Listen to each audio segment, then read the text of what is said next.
the mechanoreceptors by Chadek, and I think we have to realize that what we could prove here, for example, with the external fixator, if you use the external fixator to reduce the movement, you have less pain and increased function.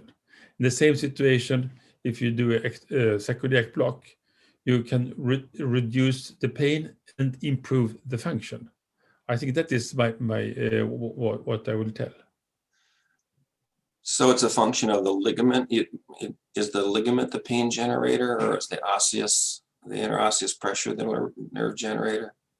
Well, again, when I do when I use the external fixator, we can't say it is the ligaments or the joint. But with the sacroiliac joint blocks that I use today, I only use a block intra-articular and never extra-articular. Yeah. So that is my explanation, my answer. It's just a point for me because our device puts tension on the ligaments, and when they are treated, they don't have pain anymore. So it steered me away from the idea that the ligament is the source of the pain. I can't comment on that. Okay. Tell us more about the frame. How long do you use it? What investigations do you do with the frame? Oh, and what do the patients tell you? Thank you, Werner. This was an interesting question. I stopped to do external fixators 10 years ago because at that time I did open big surgery to fuse my patient. But after turning to minimally invasive surgery, I couldn't use maximal invasive diagnostic procedures.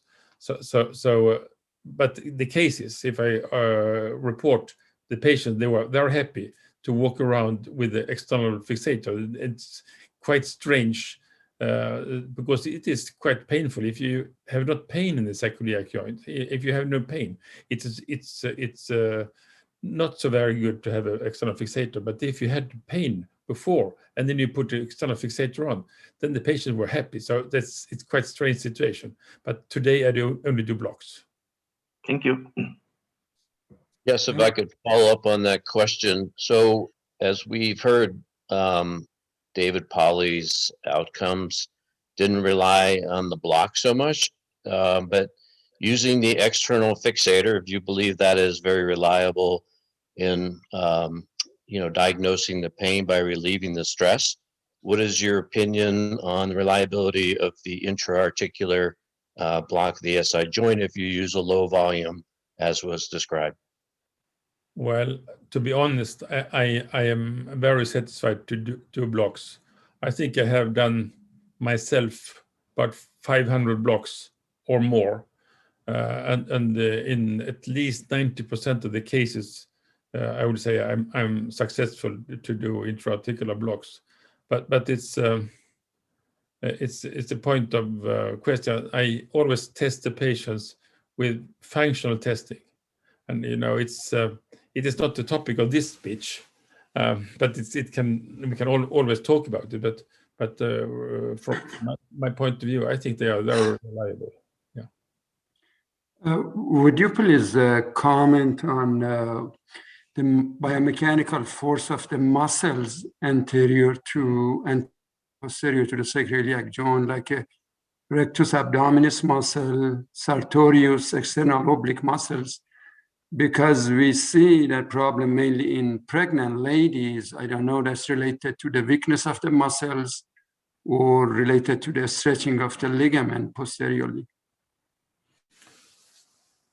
Well, it was a double question, but number one, what is, for example, what is happening, and we have seen this with the muscle function. I think that is the main thing.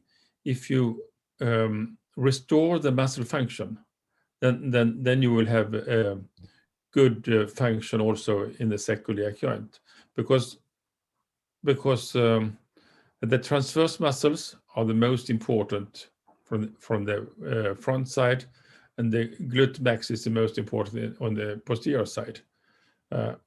But if you have a pain, then the function is blocked. That is why you have a good effect of a block. It is not, I mean, from my point of view, if you have no pain from the joint, then the muscle is working. Then you talk about the pregnancy, and then there is, I have seen so many, I did so many different studies on pregnant women as well. And even if you're well trained before pregnancy, then you can suffer a sacroiliac pain. So it's not about the good or bad muscles from the beginning. There's something else. It is more about the innovation and maybe receptors that are very sensitive to load, for example.